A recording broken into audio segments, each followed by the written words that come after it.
皆さんごきげんよう、上川薫です。今回取り上げる話題は日本の政治、高市政権の政策について全体評価を行っておきましょう。というのも、臨時国会が閉会しました。これに伴って一旦国会における動きが停止することとなります。もちろん政策議論などは交わされるわけですが、実際に国会が開かれていなければ、法案の採択などはされません。ですからこの機会に一旦これまでの評価をするのに良い機会だと思います。なお、政策についての話なので当然皆さんそれぞれの支持政党や支持する議員などは異なっているでしょうから、私の話を聞いていやいやあなたの考えは違うよと完全に拒絶感を持つ方もおられるでしょう。あくまでも意見の一つだと捉えてください。まず第一に私は自民党の支持者ではありません。ですから基本的に自民党に対してエコひいきをするような話はしません。良い政策は良いと思うし、悪いと思う政策についてはダメだなというような話をします。しかし現在の高市政権全体の評価としては私は高く評価しています。というのも今の時勢において非常に重要な問題について果敢に取り組んでいるからです。まず第一に国内政策としては物価高対策を一番の問題だとして捉えている。これは一番重要なポイントです。というのも世界各国物価高というのは明らかに低所得者、中間層、これら人口の大部分に対して非常に大きな悪影響を与えます。それに伴って政権が非常に不安定化し、どこの国においてもこの物価高対策が不十分な場合においてはあっという間に危険な言動を繰り返すような政治家が勢いを持ち、政治的にも力を持つようなことがあります。そして国防面においても国際環境は悪化し続けており、これに対応するための政策を取らなければなりません。日本は長い間ずっと国防予算が横ばいの状態で続いていて、ほんのわずかずつちょびっと増えるみたいな、かなりひどい状態が続いていました。岸田政権以降、はっきりと防衛費増額の傾向を取り始めており、高市政権ではそれに加えて制度面での改正などにも取り組む姿勢をより強めています。そういったこともあって私は全体の評価としては良いと考えているのです。一方において今テレビ上における報道では中国に対する対応を高市政権が失敗したとして、かなり非難するような口調が見られます。特にテレビコメンテーターとして呼ばれてくる人物が中国の機嫌を悪くしてしまった高市総理の言動は間違っているといったような話などを積極的にするのを見て、私は非常に違和感を覚えています。例えばもう来年の2月にも中国に返還することが決まっていたパンダが中国に帰ることになったことに関しても、高市政権の言動によってパンダが中国に返されることになったんだという具合にして、高市政権が決まる前の段階でもう帰ることが決まっていたパンダにしても、その帰ることそのものの責任を高市総理に押し付けようといった言動などを繰り返す人などもいます。そして中国の観光客がどんどんと減っていることに関しても、日本の観光業があたかも終わってしまうかのような話をする人などもいます。しかしそうしたあたかも中国だけが日本経済を支えているかのような言動というのは明らかに間違っています。例えばこちらの記事を見ておきましょう。訪日外国人が3900万人突破し過去最多に。中国人訪日自粛影響は限定的。年間4000万人確実に。今年日本を訪れた外国人旅行者の数が3900万人を突破し過去最多を記録した去年を上回ったことが分かりました。観光庁や日本政府観光局によりますと、11月に日本を訪れた外国人旅行者は約351万8000人でした。2024年の11月と比べ30万人以上も上回り、11月の人数として過去最多を更新しました。11月は紅葉シーズンの後半を迎え、欧米やオーストラリアを中心に訪日需要が高まりを見せたことなどが要因とみられます。先月14日に訪日自粛を呼びかけた中国ですが、11月は56万2600人で伸び率は鈍化したものの、前年54万6339人と比べて旅行者数は増えているため、訪日自粛の影響は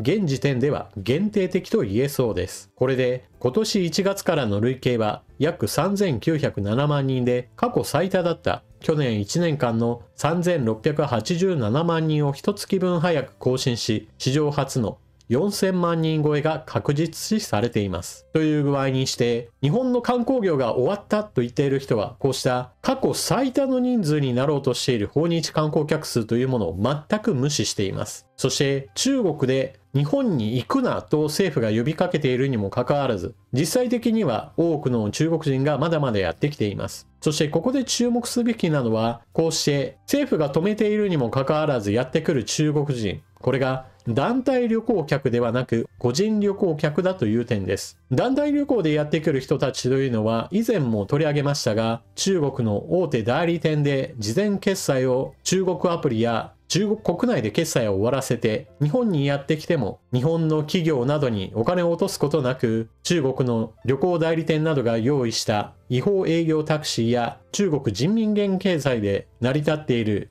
ガイドや中国資本のお店などを回るなどして日本旅行しているにもかかわらず、別に日本に対してそれほどお金を落としてくれない、そういったタイプのお客さんも非常に多く見られる問題があります。それに比べると個人旅行客としてやってきている中国人は、そもそもそうした団体旅行とは異なって自分たちが行きたいところに行って食べたいものを食べ、消費額についても非常に多めのいわゆる乗客の人たちで、そのような人たちは一般的には収入も高いことからそこら辺のチンピラみたいな行動はあまりしないものです。そして中国の団体旅行客を目当てにして、そして依存している会社が今回の件においてはダメージを受けているのであり、これらの企業などはそれこそビジネスモデルそれ自体を変換するべきでしょう。そして高市政権においては責任ある積極財政を掲げているわけで、この評価についても国内では意見が分かれています。例えば責任あるとつけておきながら積極財政は成り立たないのではないかというような人たちもいます。例えば今回補正予算は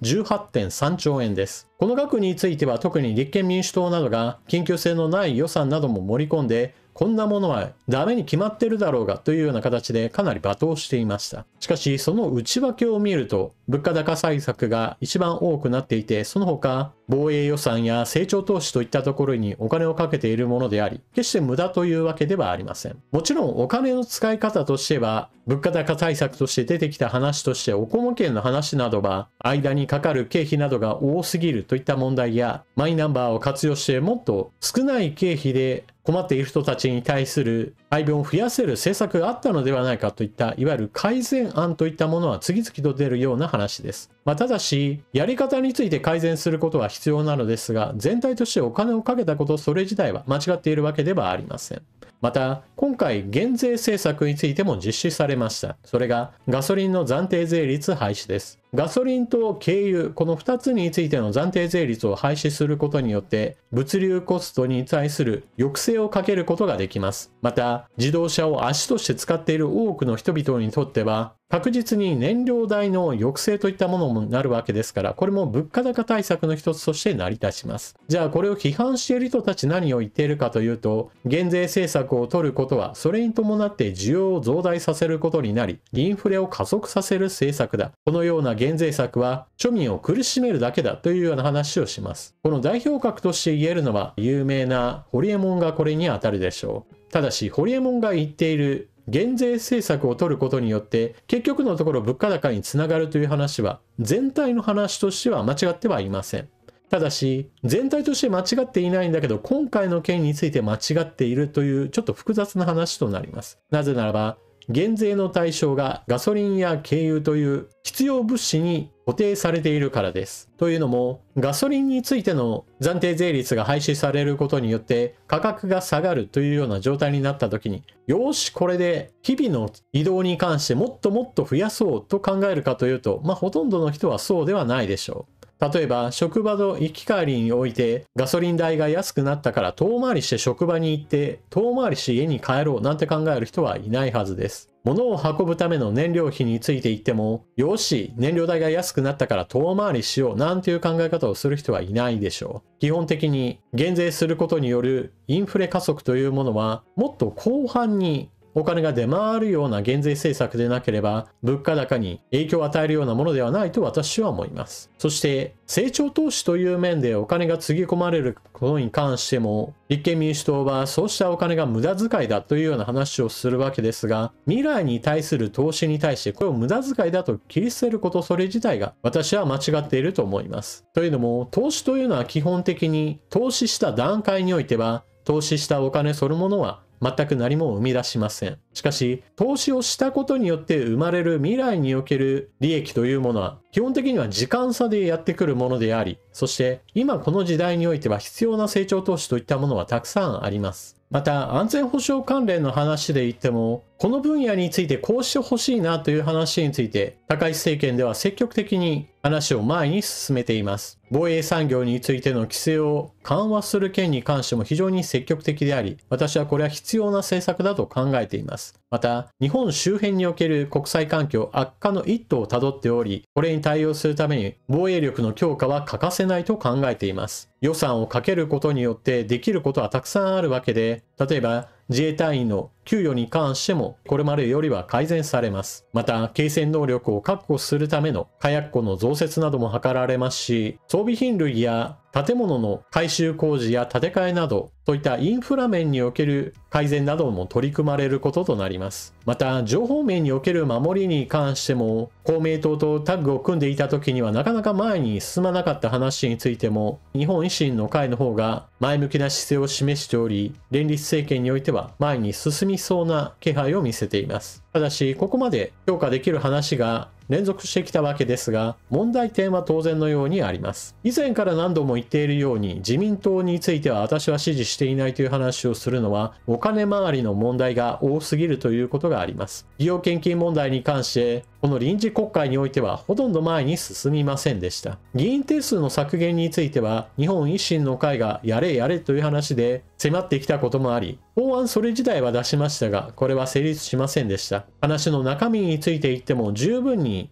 煮詰められた案というふうにはちょっと見えないものがあり、まずは取り組んで改善できるポイントから直しておくべきだったでしょう。例えば、小選挙区と比例区の両方に名前を載せていて、選挙区の方で負けたんだけれども比例区の方で復活当選するというこの仕組み、1位2位で争っていた人の中で2位でギリギリで負けてしまったという場合であれば、まだゾンビ議員として復活する理由としては成り立つでしょう。現在の小選挙区においては1人が当選するといったことを前提としていますから、本当にギリギリで勝利した場合においては2位の人との僅差のことを考えれば、負けた側の死に票というものが非常に大きくなってしまいます。ですからそういった競り合った2位という人に関しては私はまだ比例復活というのもわかるのですが、3位であるとか4位であるとか小選挙区であからさまに全く支持されていないような人物が復活当選するというのは、これは理不尽の極みというものです。そういった小選挙区において全く1位2位の争いに加わっていないような人物に対しては絶対に復活当選できないような仕組みといったものを取り入れる、いわゆるルール改定といったものを行うのがまず第一でしょう。現在の小選挙区制度全体を中選挙区に直してはどうかといったような話や、議員定数の削減といった話は、まずは細かなルールを是正した上での話として議論を進めてほしいものです。また、今回の連立政権の相手である維新の会、今インターネット上では議員の身分でありながら国民健康保険ではなく一般社団法人に属する形で最低限のお金をもらって国民健康保険ではなく社会保険の方で安く保険料を浮かせているといったような議員がいるという問題が指摘されています。これはインターネット上でちょっと調べればわかる話なのですが、例えば私は YouTuber なので個人事業主です。個人事業主の場合だと特に節税の勧めとして言われるのが、マイクロ法人を作ってそのマイクロ法人の方で最低額のお金で社会保険に加入して、一方で個人事業としてはちょっと副業の方として多額のお金を計上するような形にすれば全体の社会保険料を大幅に引き下げるというようなことができるんだよという話をノウハウの一つとして宣伝しているところがたくさんあります。 YouTube においてもそうした関連の動画などもたくさん出ていて、再生回数が何十万回もあるといったようなものもたくさんあります。こうしたマイクロ法人の手法というものを議員が社団法人を利用しているというのであれば、これは決してすぐさま違法行為だというような話にはならないとは思いますが、少なくとも法の不備、節税政策として穴が塞がっていない部分を国会議員が積極的に利用しているという面で非常に問題でしょう。マイクロ法人を使った社会保険料の大幅な節約に関しては、手法としては何年もいずれは塞がれるだろうと言われつつも全然塞がれてこなかったという経緯があり、今回の件をもってして日本維新の会もこの問題に対して身を正すというのであれば、同様の手段が取れないような何らかの制度改正などに手をつけるべきでしょう。ちなみに私がこういった話をできるのも、私自身はマイクロ法人を使った社会保険料の圧縮といったものを行っておらず、高い保険料を払っているからです。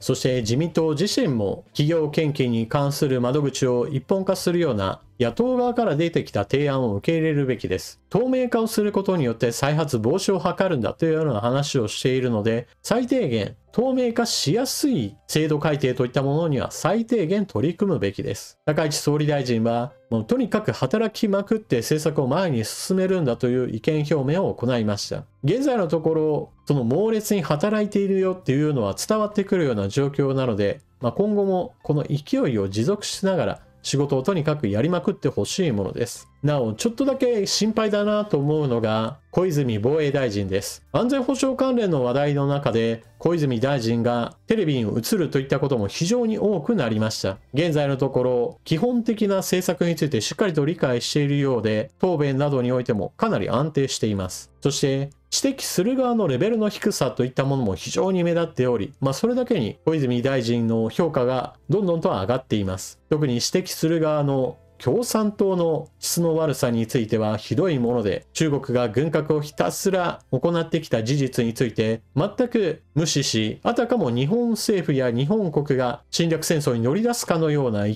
で批判を行います。ほとんど中国の代理人じゃないかぐらいの感じで発言を繰り返しており、それだけに普通の答弁をするだけでもどんどんと小泉大臣の評価が上がってしまいます。私は小泉議員に対する評価としては、かなり不安視していますから、野党側からの無茶苦茶な言動によってかえって評価が上がることに関しては、日本政治を歪める結果につながってしまうのじゃないかなというふうに不安視しています。というわけで、今回の動画では政権発足から2ヶ月の現在の高市政権に関する評価を行いました。当然この後政権が長引いていけば、様々な政策を掲げてくるわけで、それに伴って評価は上がったり下がったり、様々な動きを見せることでしょう。皆さんは現在の高市政権についてどのような評価をしているか、ぜひともコメントしていってください。それでは動画は最後までご視聴いただきありがとうございました。チャンネル登録していない方はぜひともこの機会にチャンネル登録していってください。それでは次の動画でまたお目にかかりましょう。またね。